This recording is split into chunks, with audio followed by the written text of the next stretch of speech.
এই কষ্টের জন্য আমি আমার অবস্থান থেকে চট্টগ্রাম শহরে বসবাসকারী সকল নাগরিকের কাছে আন্তরিকভাবে দুঃখ প্রকাশ করছি। চট্টগ্রামের সবচেয়ে বড় সমস্যা জলাবদ্ধতা।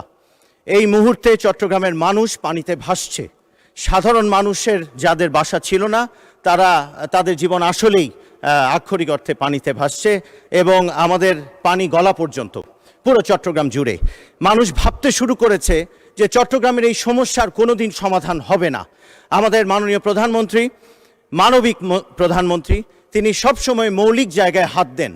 চট্টগ্রামের জন্য যদি প্রথম একটি কাজ করতে হয় তাহলে আমাদের এই জলাবদ্ধতার সমস্যাকে নিরসন করতে হবে এবং সেজন্য এই মুহূর্তে আমাদের পত্র পত্রিকা মিডিয়াতে যেভাবে আমরা দেখছি সেটাকেই যদি আমরা চিন্তায় আনি তাহলে আমাদের দেশীয় এবং বিদেশি বিশেষজ্ঞদের দিয়ে এমন একটি ব্যবস্থা অন্তত কয়েক বছরের মধ্যে আমাদের দাঁড় করাতে হবে যেখানে মানুষ আমাদেরকে যে ভোট দিয়ে বারবার সংসদে পাঠায় এবং নেতাদের উপরে ভরসা করে, জনপ্রতিনিধিদের উপরে, সেই জায়গাটার একটু ধন্যবাদ। মাননীয় সদস্য, চট্টগ্রামের জলাবদ্ধতা দীর্ঘদিনের পুরনো একটি বিষয়, তবুও মাননীয় প্রধানমন্ত্রী হয়তো এই সম্পর্কে কিছু বলতে চান।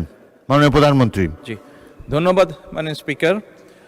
মাননীয় সংসদ সদস্য, আপনি যেই সমস্যাটি বলেছেন, কালকে থেকে আমিও দেখেছি সংবাদ মাধ্যমে যে অতি বর্ষণের কারণে বিভিন্নভাবে চট্টগ্রাম শহরের বেশ একটি বড় অংশ তলিয়ে গিয়েছে বা মানুষ কষ্ট পাচ্ছে। মাননীয় স্পিকার, এই সমস্যাটি শুধু চট্টগ্রামে নয়, এই সমস্যাটি বলা যায় সারা দেশেই ছড়িয়ে আছে। এটির সাথে আমাদের অনেক কিছু নির্ভর করছে। ঢাকা শহরে এরকম অনেকগুলো বিষয় আছে যেখানে একটু বৃষ্টিতেই পানি বন্ধ হয়ে যাচ্ছে, আটকে যাচ্ছে, জলাবদ্ধতা তৈরি হচ্ছে। মাননীয় স্পিকার, এটি অনেক দিনের সমস্যা আমাদের। মাননীয় সংসদ সদস্য বলেছেন বিদেশি বিশেষজ্ঞ বা দেশীয় বিশেষজ্ঞ। আমার মনে হয় মাননীয় স্পিকার, এই বিষয়ে একজন রাজনীতিবিদ, একজন বিশেষজ্ঞ ছিলেন। উনি হচ্ছেন শহীদ রাষ্ট্রপতি জিয়াউর রহমান, যিনি সমগ্র বাংলাদেশে খাল খননের মাধ্যমে যেমন পানির রিজার্ভার তৈরি করেছিলেন, একইভাবে বন্যা বা জলবদ্ধতাও দূর করেছিলেন। এবং মাননীয় স্পিকার, আমাদেরকে ঠিক একই কাজে আবার ফিরে যেতে হবে। বর্তমান সরকার কর্মসূচিটি নিয়েছে, খাল খনন কর্মসূচি। সারা দেশে এটি করা সম্ভব, সারা দেশে আমরা এই কাজটিও শুরু করেছি। শহর অঞ্চলগুলোতে যেটি সমস্যা হচ্ছে মাননীয় স্পিকার, বিভিন্ন যেই লেকগুলো আছে শহরের ভিতরে বা যেই ড্রেনগুলো, বড় নালাগুলো আছে, খালগুলো আছে, এইগুলো আমরা বিভিন্ন জিনিস ব্যবহার করি, যেমন প্লাস্টিক বোতল, পলিথিন ছাড়াও বিভিন্ন জিনিস যেগুলো ব্যবহার করে আমরা যারা বসবাস করছি তারা অসচেতনভাবে এইগুলো দিয়ে আমরা এই খাল বিলগুলোকে বন্ধ করে দিচ্ছি। সরকার বিভিন্ন জায়গায় খাল খননগুলো করছে, এই ড্রেনগুলোকে ক্লিন করার চেষ্টা করছে। ঢাকা শহরে কয়েকটি করা হয়েছে, এর মধ্যেও বিভিন্ন ডিপার্টমেন্ট, কিন্তু 7 থেকে 10 দিনের মধ্যে গিয়ে মাননীয় স্পিকার আমরা দেখছি যে আবার মানুষজন অসচেতনভাবে এইগুলোতে বিভিন্ন ময়লা ফেলে জিনিসগুলোকে ব্লক বা ময়লা করে দিচ্ছে। এখানে ঢাকা 12 সাইফুল ইসলাম সাহেব আছে, সাইফুল আলম মাননীয় সংসদ সদস্য আছেন, ওনার এলাকাও এই সমস্যাটি আছে। কয়েকদিন আগে উনি আলাপ করছিলেন আমার সাথে এই বিষয়টি। আমি অন্যান্য এলাকাও যারা সংসদ সদস্য আছেন তাদের সাথে আলাপ করেছি।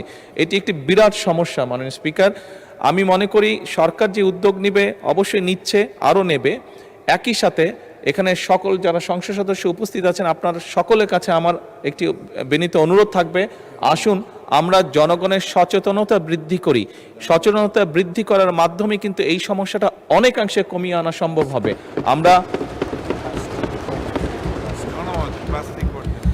আমরা জনমত তৈরি করার মাধ্যমে, সচেতনতা তৈরি করার মাধ্যমে অনেকাংশে এই সমস্যাটার সমাধান করতে পারবো। প্লাস্টিক বোতল বা পলিথিন বা আরও এই ধরনের যেগুলো আসে দ্রব্য আছে যেগুলো দিয়ে ড্রেন বা নালাগুলো বা খালগুলো ব্লক হয়ে যায়, এগুলা কিভাবে আমরা ব্যবহার কমাতে পারি অথবা ব্যবহার করার পরে এগুলোকে প্রপারলি কিভাবে ডিসপোজ করতে পারি, এই বিষয়ে জনসচেতনতা বৃদ্ধি করতে হবে। এটি সরকারের পক্ষ থেকে উদ্যোগ নেওয়া হচ্ছে মাননীয় স্পিকার, কিন্তু আমরা সংসদ সদস্য যারা, আমি মনে করি আমাদের একটি নৈতিক দায়িত্ব আছে এই বিষয়ে জনগণকে সচেতন করার। একই সাথে আমি মাননীয় সংসদ সদস্যকে বলতে চাই যে এরই মধ্যে চট্টগ্রাম সিটি কর্পোরেশনের যে প্রশাসক আছে ওনার সাথে আমার কথা হয়েছে, উনি এর মধ্যেই চেষ্টা করছেন, কিন্তু এখন তো এটা অনেক বড় একটা ওয়াটার লগ হয়ে গিয়েছে, স্বাভাবিকভাবে একটু সময় লাগবে। এই কষ্টের জন্য আমি আমার অবস্থান থেকে চট্টগ্রাম শহরে বসবাসকারী সকল নাগরিকের কাছে আন্তরিকভাবে দুঃখ প্রকাশ করছি। আমরা চেষ্টা করছি যত দ্রুত সম্ভব এই সমস্যাটা থেকে মানুষকে বের করে নিয়ে আসা যায়। মাননীয় স্পিকার, ধন্যবাদ। ধন্যবাদ মাননীয় প্রধানমন্ত্রী।